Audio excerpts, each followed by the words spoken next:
Jadi sekarang ini kan orang tua pada ini ya, pada gitu-gitu amat soal anak menghafalkan Quran, dimasukkan ke pondok tahfidz, pondok hafalan Quran, sekolah tahfidz gitu.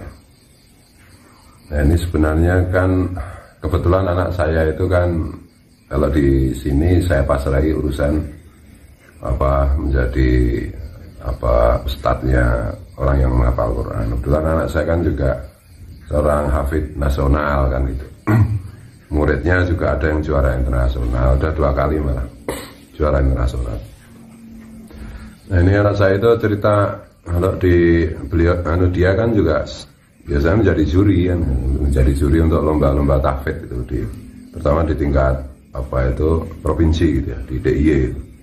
Dia itu cerita ya kebanyakan yang tahfidz itu dalam tanda petik itu ikut aliran yang enggak itu loh. Saya jadi ingat tadi baru aja nonton peringatan salah seorang ustadz doktor dari Kairo itu.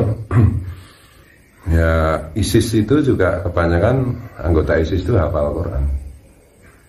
Dan mereka kan nggak usah tanya bagaimana kekejamannya terhadap umat Islam. Dan Kiai Said Agil Sirot ketua PBNU kan mengungkapkan juga bahwa di Mesir itu terbukti lewat drone yang jatuh punya ISIS itu ternyata afiliasi ISIS itu kan ke Israel kan.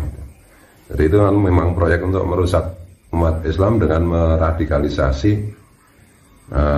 cara beragama kan gitu. Nah, sekarang ini kadang-kadang seperti kembali ke cerita anak saya tadi itu. Kalau dia sedang jadi juri untuk lomba tahfidz di tingkat provinsi DIY atau bahkan di tingkat kabupaten gitu. Ya kebanyakan pesertanya itu yang memang dari pesantren-pesantren yang dalam tanda petik itu ya radikal kan gitu. Saya jadi ingat dulu itu ibu saya itu cerita bahwa ibu saya kan ayahnya itu seorang kiai namanya Gesang itu, Mbah Gesang itu dari Melangi, dari dusun Melangi, Gampeng Sleman, tinggal di Wonokromo. Itu ya kira-kira generasi dengan Mbah Munawir Kerapia, pendiri pondok pesantren Kerapia, Mbah Dalhar Watu Congol. Kebetulan keduanya itu kalau kakek saya manggilnya itu Om, Pak Le. Kakek saya itu dulu melarang anak-anaknya, melarang santrinya untuk menghafal Quran sebelum memahami ajaran Islam dengan benar, terutama syariat dan tasawuf kan. Kalau sudah paham benar baru boleh menghafalkan Quran. Ini di antara guru-guru saya juga begitu. Misalnya almarhum Kiai Haji Abdul Muhid Pak Muhid Al-Fitrah Hijran itu juga istri beliau itu mulai menghafal setelah oleh beliau itu dinyatakan memahami ilmu syariat dan ilmu tasawuf dengan cukup itu, baru menghafalkan Quran mungkin pada usia 50 tahun gitu. Jadi sehingga hafalan Qurannya itu sesuai dengan perilaku keseharian gitu. Hafalan Qurannya itu sesuai dengan cara berpikir yang moderat gitu, yang ahlus sunnah wal jamaah gitu.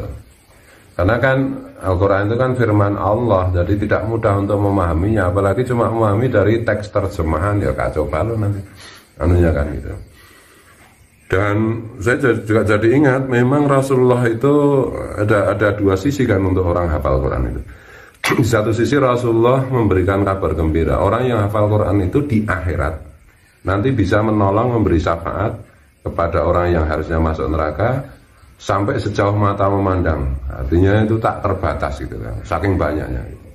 Tapi di satu sisi Rasulullah juga bersabda, ini hadisnya sudah terkenal lah di kalangan anak-anak santren gitu, anak-anak MTS saja udah pasti pernah baca itu, anak-anak sanawiyah, bahwa yang pertama kali masuk neraka itu ya juga orang hafal Quran. Orang hafal Quran yang tidak sesuai dengan Al-Quran itu sendiri, yang memahami Al-Quran sepotong-sepotong. Jangan lupa juga yang membunuh Sayyidina Ali, yang membunuh Sayyidina Ali itu Ibnul Mujam itu Itu kan juga seorang hafid, orang yang hafal Quran, orang yang tahajud, orang yang keningnya menghitam, orang yang jenggotnya dan membunuh Sayyidina Ali juga dengan atas nama agama. Jadi Sayyidina Ali dia anggap kafir. Bayangkan itu, Sayyidina Ali dikafirkan itu. Kurang apa Sayyidina Ali itu? Orang yang mula-mula masuk Islam, apa itu anak angkatnya Rasulullah, menantunya Rasulullah, sepupunya Rasulullah. Bahkan Rasulullah mengatakan, aku gudangnya ilmu, Ali adalah pintunya. Itu aja dikafirkan. Dan itu oleh orang yang hafal Quran. Jadi jangan asal anak kita, oh ini masuk tahfidz, ini hafalannya sekian-sekian. Ya lihatlah siapa gurunya, siapa sanad Qurannya bagaimana. Jangan-jangan menginduknya ke Salafi Wahabi, jangan-jangan menginduknya ke ISIS tadi. Gitu loh. Jadi gimana ya? Ya saya hanya memberikan peringatan gitu. Hati-hati dengan pesantren tahfidz, hati-hati dengan kelas tahfidz. Lihat dong itu afiliasinya kemana gitu loh. Saya hanya selalu memberikan jaminan cuma 2 aja. Yang pasti aman, yang lain belum tentu aman. Bisa aman, bisa tidak. Yang pasti aman itu berafiliasi dengan NU atau berafiliasi dengan Muhammadiyah. Atau kalau di antara NU dan Muhammadiyah itu kan nanti ada yang masuk NU, ada yang masuk Muhammadiyah, yaitu yang berafiliasi kepada Habib-Habib dari Yaman. Gitu, Habib-Habib dari Yaman yang masyhur tidak Syiah, tidak ini. Benar-benar Ahlussunnah wal Jamaah ya. Kayak lah jamaahnya misalnya Habib Mundir Al-Musawa kalau di Indonesia almarhum kan itu, atau Habib Umar Al-Hafidh yang sering datang ke Indonesia itu. Yang lain-lain tuh kebanyakan di Indonesia itu saya tengarai itu masuknya ke situ gitu, masuknya ke yang aliran yang enggak itu Salafi Wahabi itu. Bahkan kan juga beberapa bulan yang lalu atau beberapa tahun yang lalu ya ada kelas tahfidz, ada pondok tahfidz di mana itu, di Jawa Barat atau mana itu, yang ngajari enggak juga, ngajari tentang fundamentalisme beragama. Fundamentalisme beragama itu kalau benar itu bagus. Masalahnya fundamentalisme beragama dalam konteks hari ini di Indonesia itu adalah pemahaman agama yang sepotong-sepotong, yang diarahkan ke politik, yang diarahkan untuk membuat kekacauan kan gitu, untuk membuat kekisruhan kayak sekarang terjadi di Suriah, di Irak, di Mesir, di mana-mana itu perang nggak habis-habisnya itu. Gitu loh.